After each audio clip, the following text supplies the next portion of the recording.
This time on Roadkill Garage, we're bringing back the Ford muscle truck, we're visiting the Disgustang, and we're picking up a new project car. See if you can knock it off the trailer. Anything else? Trailer burnouts! Oh man, that is 460 Ford violence right there, baby. Look at that! Woo! Yeah! This is the FMT, the Ford muscle truck, and we introduced this thing way back in episode 22 of Roadkill Garage. It's a 1968 Ford F100 shortbed stepside in factory baby blue. It has a 460 big block swapped into it, which puts the muscle in the muscle truck, although it's actually pretty tame. It's a nice stalker, makes good torque, does good burnouts, but what's really great about this thing is that it's just an awesome cruiser, and it has air conditioning, which is really rare for us. Overall, the greatest thing about the FMT is its utility and reliability. It's making a horrible noise, Freiberger. Man, I can't believe it. It's been almost 6 months since I've had the Ford muscle truck on the road. What happened was we were shooting a Roadkill Extra, and camera Chris was egging me on to do a gigantic burnout. And what happens? I blow the unblowable. The 9-inch Ford in this truck blew sky high. We dragged it home, and it's been sitting ever since. Freiberger finally ordered some new parts to fix the rear end, and we're going to take care of a couple of other things, maybe the shifter. We need to build a trailer hitch because we're going to take this thing and we're going to use it for its intended purpose, as a truck towing another project vehicle. There's a lot of sense in that.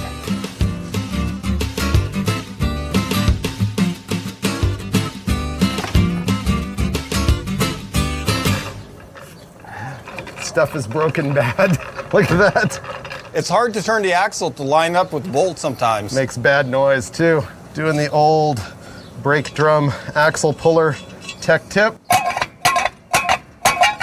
There we go. Oh wow. Someone RTV'd this thing on there good. Yeah. You might have to smack it. Wow. That's really stuck on there. I'm not looking forward to this now. Oh, that's not working. Are there washers holding it on? There are washers embedded on there. There you go. Here, pry them all off. Part of the problem is that these copper washers are on every single nut holding it on. They'll definitely capture it, so the center section won't come out.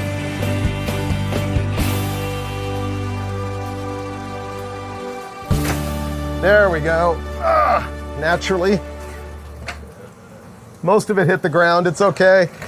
What a mess. Yeah. Okay, push it in. Now come down. Oh, wow. That is messed up.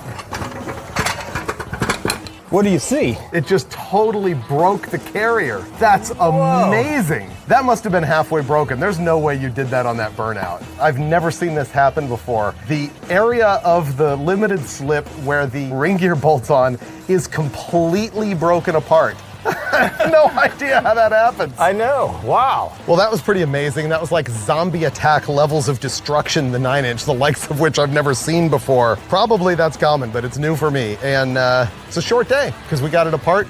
We don't have parts till tomorrow morning. We'll drop that core off, pick up our new one, and slam it all back together, and then it's on to building the trailer hitch. Got to wash gear oil, though.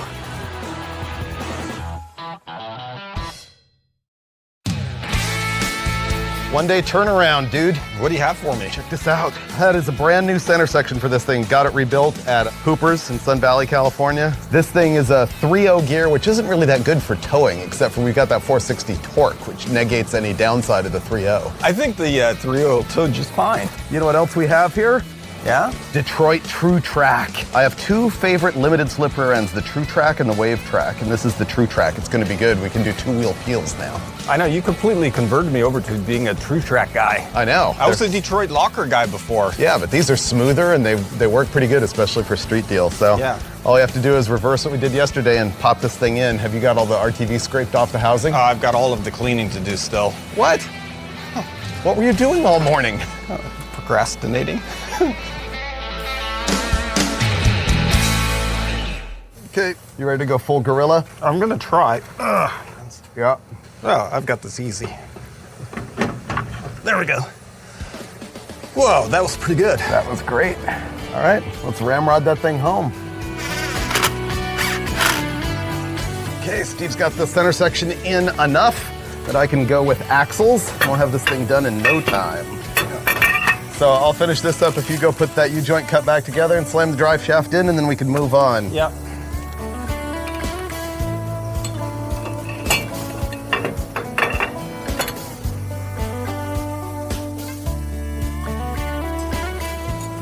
Now Steve's got the drive shaft handled, and I've got all the axles and brake drums and wheels and tires.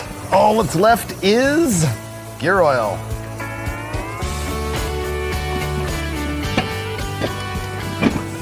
This is so easy to change gears like this. I used to do it at the drag strip.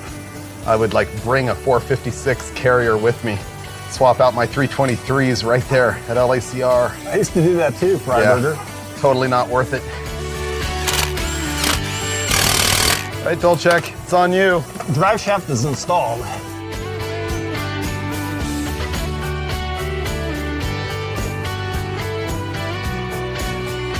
Ah! Go away! Okay, rear end's done. Next, we have to move on to making a highly questionable trailer hitch so that we can hook up the trailer and go get our new car. So this... And I volunteered to buy like the right metal for this, but Dulcich insisted he had the stuff. He even gave me gloves. I kind of let you down. You did? Yeah. You don't have the right stuff to build a receiver? I'm not sure, I didn't look.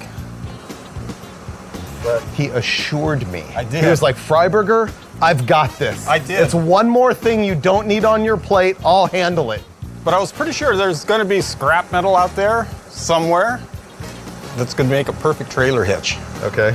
But the spare tire, I think, is going to be in the way. I don't know if I want it to stick out that far. Oh, that's not too bad. Really? Yeah, I'd put it right there. I'm thinking we get a cross piece to weld to these old bumper tabs. Which I would also weld on better, yeah. But those are 1/4 inch plate. They're pretty good. And then we just put a couple diagonal braces and the receiver socket, and we've got it. Metal hunt. Okay, we're going to the metal pile. Did I kind of make amends by getting you those nice cloth gloves? Sure, I'm just sweating in them. Oh, this doesn't look bad. That's it's solid. I was thinking this. It's pretty big. Well, I know, but it's also going to serve as a pseudo bumper. That one is smaller. I'd use that one. I like that one. Yeah. How's that going to work? That's way too chintzy. I wouldn't trust that. All right. That one. You can drive. You're in charge. That's going to have a square cut out of it, and then it'll have the other piece welded in. Okay. We just weld around. All right. Okay, but we need the receiver stock, which is 2.5 by 1/4 inch wall. Ah, man, this is degenerated quickly. I thought for sure that was going to be the source of our stock. Ooh, I have an idea. Look, thought maybe there'd be an old bumper behind it. No. Well, here's a trailer hitch right here. I'm going to have to dig it out of here. I think right underneath this engine block, I've got an old bumper that has a hitch on it, and I'll just cut that out. We got rid of this thing because of style reasons. It's hideous. And we're putting it back on for functionality. Man, I'm gonna want to reinforce that a lot. See, this thing wasn't even designed to be a hitch bumper. Somebody did that. I'd prefer to hack this off there and make something. I think we can reinforce this. Steve, did I talk you into your senses about not using this? Kind of. I thought so, because we took this bumper off the truck to begin with because it's ugly. And while it would be convenient to use for its trailer hitch, the thing is I just don't trust it. Well, I trust it implicitly. The thing to me about butchering together a trailer hitch is it's not just like roadkilling your own car, it's actually risking the lives of other people on the highway. Oh no, I mean, I would never consider making it unsafe. Yeah, but I would rather put a piece of straight tube, put the thing in there and gusset it ourselves. Okay, well, do you want to cut that one off, or do you want to go to the auto parts store and buy one of those? It'd be faster to just buy one, honestly. I would trust this if we ground it all down, re-welded it, triangulated it, and then also reinforced it to the frame. Yeah, and welded these on better. So do you want to do that, or do you want to start from scratch? Start from scratch. Okay, well then why do we keep talking about this? I don't know. After all that monkey motion, we decided to do this the right way, because it's got to be safe. So we went to the store, we got a piece of 3x3, 250 wall, 1/4 inch wall thickness. So I'm gonna take these side plates, weld them to the frame better. We're gonna weld this across between the two. Then the receiver is gonna go on the underside with some support gussets, and then finally we'll get some triangulation back to the frame. This will be bulletproof. Now I have to grind this clean so that it's weldable. I'm also going to put a little bit of a bevel on the edge so that we've got a little bit of a V to weld into so the bead isn't just sitting on top. And we'll be good to go.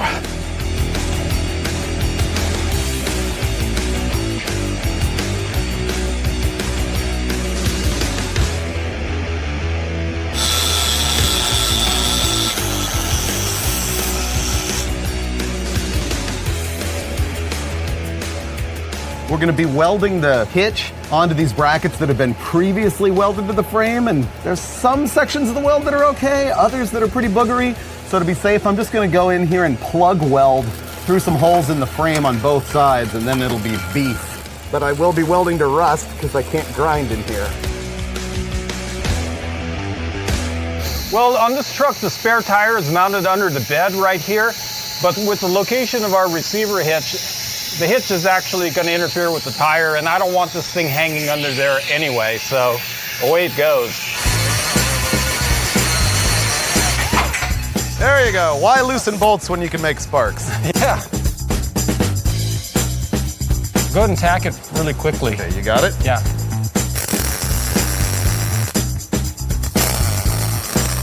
Okay. Let me admire the handiwork, Freiberger. Yeah, triple check everything. Wow, that looks boss. Check that out. Yeah, it's beef. Once we get that triangulation in there, I trust that. Wow, that's almost not roadkill.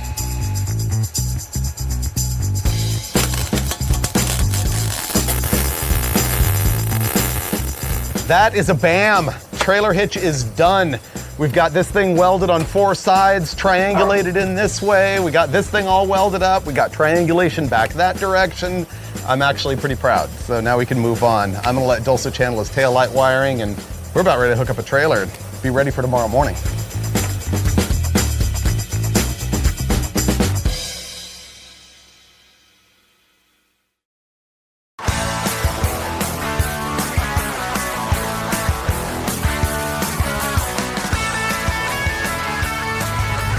Our plan today is to hook up the trailer to the F100, and we're gonna tow like 120 miles, which is gonna end up being like 3.5 hours all the way to Hot Rod Ranch in Lompoc, California, where not only is one of my project vehicles there being worked on, but we also bought a brand new car that you're gonna see hopefully soon if we make it there in one piece.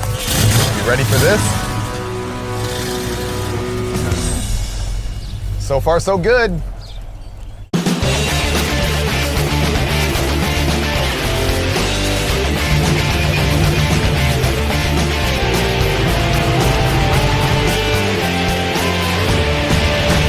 I'd forgotten about the majesty of the FMT. This thing just cruises. Well, you know, I'm really glad we got it fixed because I needed a multi-purpose truck like this that you can drive every day. It's really good. With air conditioning.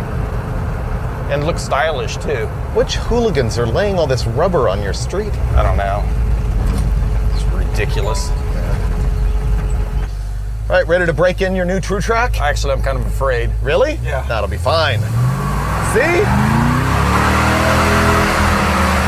Nice wheel speed.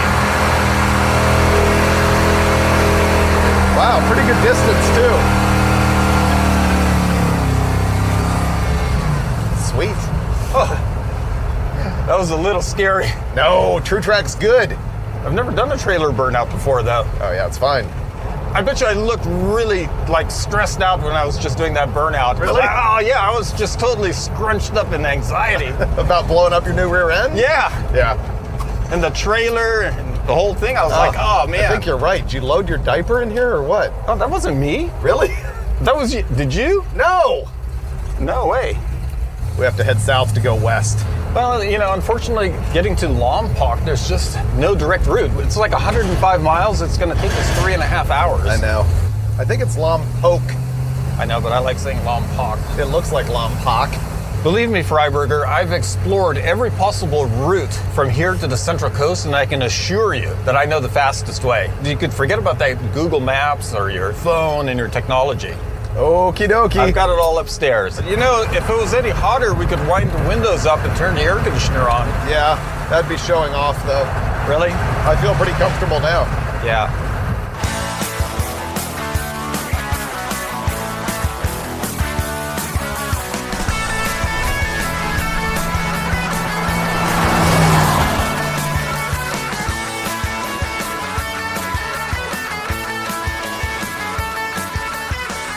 Road tripping the FMT is awesome. Those 3.0 gears just make the thing cruise the highway at like 80 miles an hour, no sweat.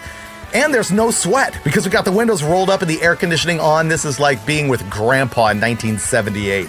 It's just awesome. And I really like cruising in the truck, except for that it took forever when you trust Dulcich road trip directions.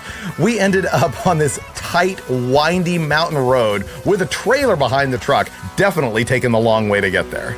Wow. 5 hours later, I know. Lompoc, California. Boom. Man, they always have cool stuff here. Let's check out that Nova. We made it. This is Hot Rod Ranch in Lompoc, California. This is run by my buddies Gil, Jamie, Randy, and they're working on all sorts of cool stuff, including the Roadkill Disgustang.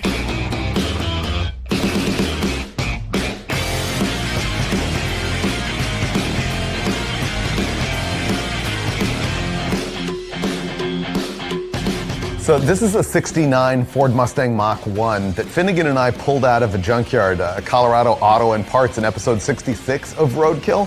It had been sitting in the yard since like 1981 or something like that. We actually got it running and driving, and we've done a bunch of stuff with it since then, like taking it to Dirtfish and thrashing it around with a different motor in it. In fact, we blew up the 351 and threw a different engine in it. And in the process of all of that, I actually fell in love with the car, and I decided that I wanted to make it a legit daily driver, and I've got enough money invested in it now that it probably will actually happen. We're gonna leave it looking the way that it does, but Hot Rod Ranch has gone through and fixed all of the rusty sheet metal in the car so that it's now completely dead solid. And in an upcoming episode of Roadkill Garage, you're gonna see us put the drivetrain back in here, convert it to a 5-speed. I've already got a whole new interior for it. It's actually gonna be super cool. It'll still be the Disgustang, because it's still gonna look like this, but it's gonna be mechanically flawless now that the sheet metal's all perfect. That's what's going on with this old project car. These guys have been doing awesome work on it. I actually can't wait to get this home. But we also bought another car for him. This is the full, like, David Fordberger episode. We're not loading this thing up. The floors are perfect. I know, no, this thing still has work. Instead, we got that.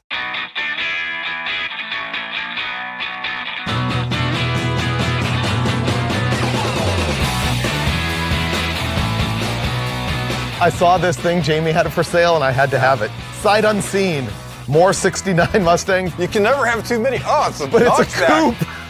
But it has no floors.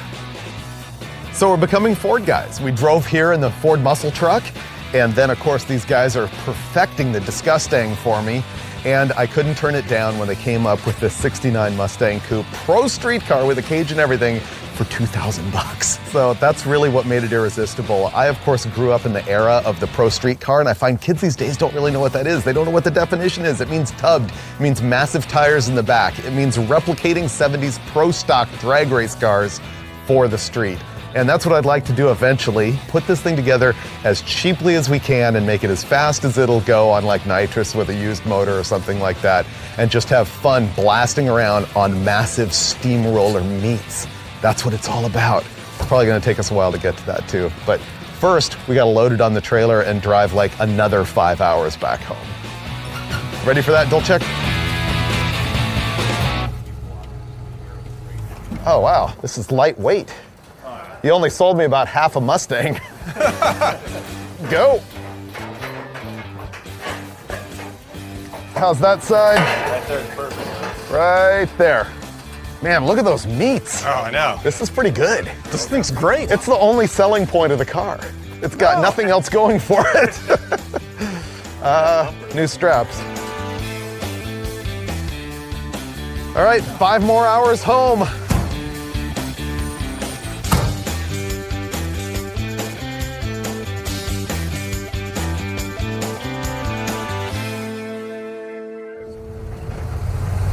You pretty excited about the Pro Street Mustang? Are you kidding, man? It's like one of the best things we've ever gotten. Really? Yeah. Do you think we have too many 69 Mustangs? You can never have too many. guess you're What's right. wrong with you? Come to your senses, Freiburger. No, here's why I'm super stoked on it, because it just reminds me of my early days working at Hot Rod Magazine, 1991, DuQuoin Street Machine Nationals, just shooting car features on Pro Street cars all day long. Oh, yeah. If you were in the Midwest Yeah. in the late 80s and early 90s. Big meets. Yeah. I know. It's going to be great. We're going to make it street legal, make it drive around, and then make it legal. Pretty fast for cheap. It has papers, too. Right. I forgot. Yeah. Wow. Yep. Oh, it's going to be awesome.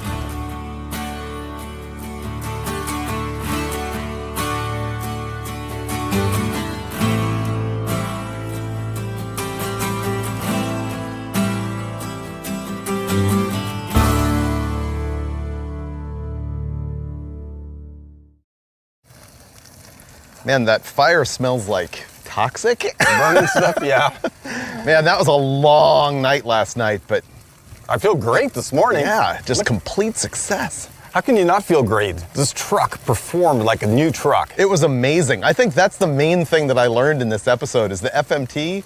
Literally, I would drive the thing every day. It's got freezing cold air conditioning. That new True Track is awesome. Yeah, it works perfectly. I know. Noise, and that's only half of what was good about it. The other half is sitting on that trailer. I know. Well, and this Look is at the that full Ford episode. It's David Fordberger. I know. I mean, we got FMT, Disgustang, and the unnamed new Pro Street car. Right. I think it was actually pretty good. I feel it was an uneventful episode, though, so I need to, challenge you to some risk.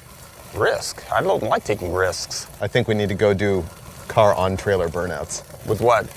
The FMT. I was hoping we'd hook it up to your long bed or something. No, we can do it. Okay. Wow, that was easy. I think you've convinced me. Let's I can go do that. blaze them.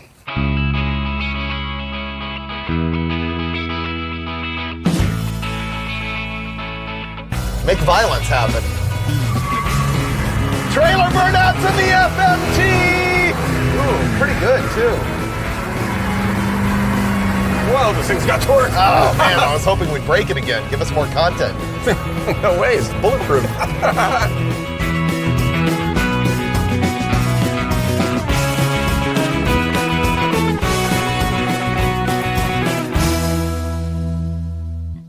It's always the greatest part of it. The I know. actual owning and building it, it's not that good. It's the Yeah. acquisition. I don't know, it's like a bell curve. You know, you get a little excited and then you reach that point of absolute euphoria, which we're at right now. Uh-huh. And then we push it up the trailer. Round July.